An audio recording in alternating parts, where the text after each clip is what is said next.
Bonjour à tous, j'espère que vous allez bien. Aujourd'hui on se retrouve pour le jour 7 de Discoveryria et aujourd'hui on va parler animé. Je vous présente Death Parade qui est sorti en 2015, donc ça fait un moment déjà, mais je trouve qu'il a bien vieilli et ça fait 12 épisodes. J'ai pas assez de mains. 12 épisodes qui font à peu près 30 minutes et je trouve que ce scénario est incroyable. Normalement c'est quand même un animé qui est plutôt connu, quand il est sorti il était plutôt connu, mais j'ai l'impression qu'il y a très peu de gens qui en parlent et je trouve ça trop dommage parce que je le trouvais incroyable. Donc en fait le scénario c'est un peu le jugement dernier puisque c'est des duos, donc souvent c'est des gens qui ont eu des relations entre eux, enfin qui sont reliés entre eux, par exemple c'est un couple, des meilleurs amis, etc. et qui vont s'affronter lors d'un jeu. Et en fait ils n'ont pas conscience qu'ils sont déjà morts. C'est ça le principe. Et en fait du coup c'est un peu à chaque jeu c'est leur vie qui est en jeu et du coup ça révèle un peu les vices des personnes et à quel point ils sont égoïstes ou altruistes. Donc le jeu est tiré au sort.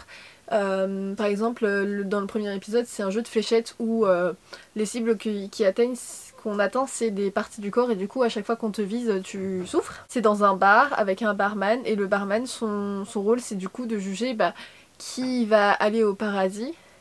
Enfin aller au paradis entre guillemets, va retourner sur Terre et renouveler et vivre une nouvelle vie et qui va en fait voir son âme disparaître dans le néant. C'est ça un peu le principe.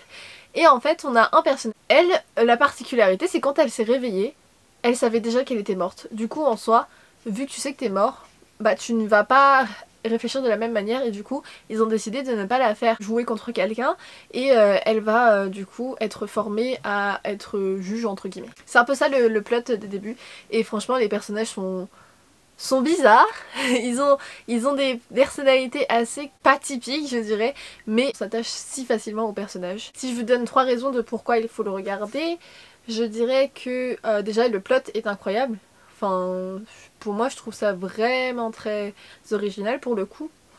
J'ai jamais vu ça, après peut-être que je me trompe. Ensuite c'est super intriguant puisqu'on ne sait pas pourquoi Rachel est différente des autres. Oui on a envie de savoir pourquoi elle est différente et pourquoi elle a été l'élue.